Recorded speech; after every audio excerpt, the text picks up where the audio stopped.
Sir ఫైనల్‌గా పూనం కౌర్ గారి గురించి అంటే మొన్న ఇంకో ట్వీట్ చేసింది సార్. త్రివిక్రమ్ గారి వల్లే నా భవిష్యత్తు నాశనం అయింది. ఆయన మీద నేను కంప్లెయింట్ చేసినా ఇప్పటి వరకు యాక్షన్ తీసుకోలేదని చెప్పేసి ట్వీట్ చేసింది. దీనికి శివబాలాజీ గారు కూడా ఒక కౌంటర్ ఇస్తారు.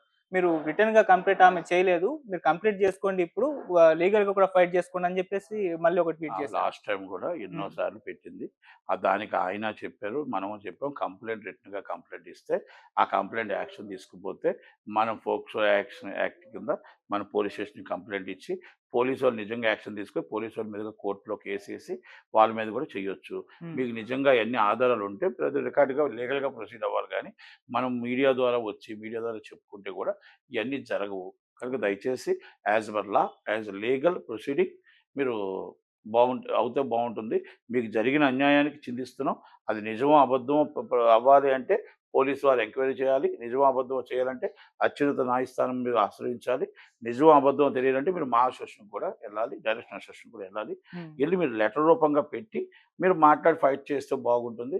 అప్పుడు పోలీసు వారు యాక్షన్ తీసుకోకపోతే కోర్టు అత్యున్నత న్యాయస్థానం తీసుకుంటుంది. అవును. ఎందుకంటే వెరీ సీరియస్ లేడీస్ ఇష్యూ కాబట్టి వెరీ సీరియస్‌గా తీసుకుంటుంది. ఓకే. కనుక ఒక్కసారి ఆలోచించండి. మీరు చెప్పినవి నిజాలా? అబద్ధాలా? అది ఏంటి అనేది ఎవరు మాట్లాడలేము కాబట్టి దయచేసి మీకు కోర్టు ఎళ్ళే హక్కుంది. పోలీస్ స్టేషన్‌కెళ్ళే హక్కుంది.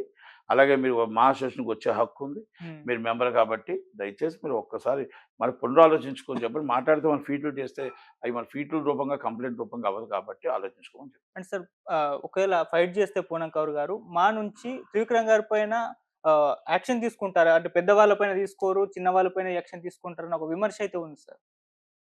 అల్లు అర్జున్ గారు చిన్నోరా? పెద్దోరా? పెద్దవారే సార్. పెద్దవారే కదా! హ్మ్. మరి అల్లు అర్జున్ గారిని అరెస్ట్ చేయలేదా? అవును సార్. తప్పు జరిగింది కాబట్టి అరెస్ట్ చేశారు కదా! హ్మ్. చట్టం ఎవరికీ కాదు. అందరికీ ఒకటే చట్టం. ఓకే. కదా! హ్మ్. కేసు అనేది సెక్షన్‌లు మీరు గొప్పవాళ్ళు ఒక సెక్షను, పేదవాళ్ళకి ఒక సెక్షను, మీరు లేని వాళ్ళకి ఒక సెక్షన్ లేదు కదా! హ్మ్. అన్నిట్లికి ఒక సెక్షన్. మా అసోసియేషన్ తీసుకోకపోతే హ్మ్. పోలీసు వారు తీసుకోకపోతే అత్యున్నత న్యాయస్థానం తీసుకుంటుంది. కదా! ఓకే.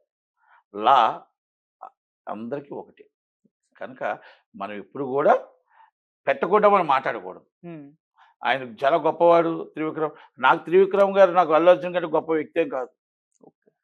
ఆయన తప్పు చేస్తే హ్మ్. శిక్ష అనుభవిస్తాడు. తప్పు చేయకుండా అబాండం వేయకూడదని నేనంటాను. Okay sir. అంతే కదా! అంతే తప్పు సార్. చేయకుండా మనం అబాండం వేయకూడదు. తప్పు చేస్తుంటే శిక్ష అనుభవిస్తాడు. హ్మ్. అది నిజం నిరూపిస్తే కంపల్సరీ న్యాయస్థానం శిక్ష వేస్తుంది. హ్మ్. అది న్యాయస్థానం మనం ఇమ్మీడియేట్‌గా వాళ్ళ మీద కేస్ పెట్టమని చెప్తుంది. హ్మ్. కానీ మనం ఏమీ పెట్టకుండా మనం ఆల్రెడీ మీడియా రూపంగా మాట్లాడడం అనేది సాక్ష్యాధారాలు ఉన్నాయని మాట్లాడడం అనేది కరెక్ట్ కాదేమో.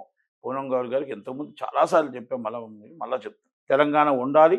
ఇండస్ట్రీ 2 సినిమాలయి కొన్ని లక్షల మందికి ఉపాధి కల్పించేటట్టు ఇండస్ట్రీ ఉండాలని కోరుకుంటూ సెలవు తీసుకుంటున్నాను. ఓకే. Thank you. సార్ ఇంకోటి 'డాకు మహారాజ్‌కి' సంబంధించిన 2 నెగెటివ్ అంశాలు సార్. అంటే ఒకటి అందులో రిలీజ్ అయిన 'దబిడి దిబిడే' సాంగ్ పైన నెగెటివ్‌గా పోతుంది సార్. చాలా మంది విమర్శలు చేస్తున్నారు. ఆ స్టెప్స్ ఏంటి? ఆ భంగిమలేంటి? ఈ విధంగా చూపిస్తున్నారని. ఇంకోటేంటంటే సార్ జూనియర్ ఎన్టీఆర్ గారి అభిమానులు మొన్న 'అన్‌స్టాపబుల్' షోలో బాలకృష్ణ గారు జూనియర్ ఎన్టీఆర్‌కి సంబంధించి క్వెషన్ బాబీని అడగలేదు. అందరు హీరోలని అడిగి ఒక్క జూనియర్ ఎన్టీఆర్ గారిని మాత్రమే అడగలేదని చెప్పేసి వాళ్ళు 'డాకు మహారాజ్' బాయ్‌కట్ చేయాలని వారు అంటే కోరుకుంటున్నారు. మీరేం బాలయ్య బాబు చెప్తారు? అడగలేదా? బాబీ గారు చెప్పలేదా? బాలకృష్ణ గారు అడగలేదు సార్. అడగలేదు ఆయన ఇష్టం అది. అడగలేదు ఆయనిష్టం. హ్మ్. చెప్పలేదు ఆయనిష్టం. ఒకటి. హ్మ్. రెండోది ఇంతకుముందు జూనియర్ ఎన్టీఆర్ 'దేవరా' సినిమాకి ఆయన ట్రోల్ చేశారు కాబట్టి, హ్మ్. వాళ్ళ అభిమానులు గూడా మమ్మల్ని ఎందుకు ట్రోల్ చేసి మమ్మల్ని ఇబ్బంది పెట్టారు కాబట్టి ఆళ్ళు ట్రోల్ చేస్తారు. ఓకే. ప్రజలు నిజంగా సినిమా ప్రేక్షకుడు చూసి బాగుంటే సినిమాకెళ్తారు. బాగోలేకపోతే సినిమాకెళ్ళరు. అది 'దేవరా'కి జరిగింది. హ్మ్. 'దేవరా'కి ఫస్ట్ నెగెటివ్ టాక్ వచ్చినా సినిమా థియేటర్‌లోకెళ్ళిన తర్వాత సూపర్బ్ టాక్. ఓకే. అలాగే 'పుష్పకి' సూపర్ అన్నారే గానీ రేట్లు ఎక్కువైపోయాయి అన్నారు. రేట్లు ఎప్పుడైతే తగ్గించారో హ్మ్. ఈ రోజు కూడా బంపర్ కలెక్షన్ 1 మంత్ దాటిపోయింది. అవును. అంటే సినిమా బాగుంటే మనం ఎంతమంది ఎన్ని ట్రోల్ చేసినా మనం ఆపలేం. ప్రజల పక్షాన హ్మ్. ప్రేక్షకుల ఆదరణతో ప్రేక్షకులు సినిమా చూసి మౌత్ టాక్ ఎళ్ళిందంటే ఏ సినిమా కూడా ఆపలేం. ఓకే. సార్ సాంగ్ అలాగే విషయంలో ఆ సాంగ్ విషయంలో నేను పూర్తిగా చూడలేదు. ఫుల్ సాంగ్ వచ్చిన తర్వాత చూద్దాం. ఎందుకంటే ఒక్కొక్కళ్ళు ఒక్కొక్క డిఫరెంట్ ఉంటాయి. అన్నిట్లి కాంట్రోవర్సీ‌లు వస్తూ ఉంటాయి. హ్మ్. సోషల్ మీడియా పెరిగింది కాబట్టి హ్మ్. ఇక దాని మీద మనం okay sir. Thank you so much.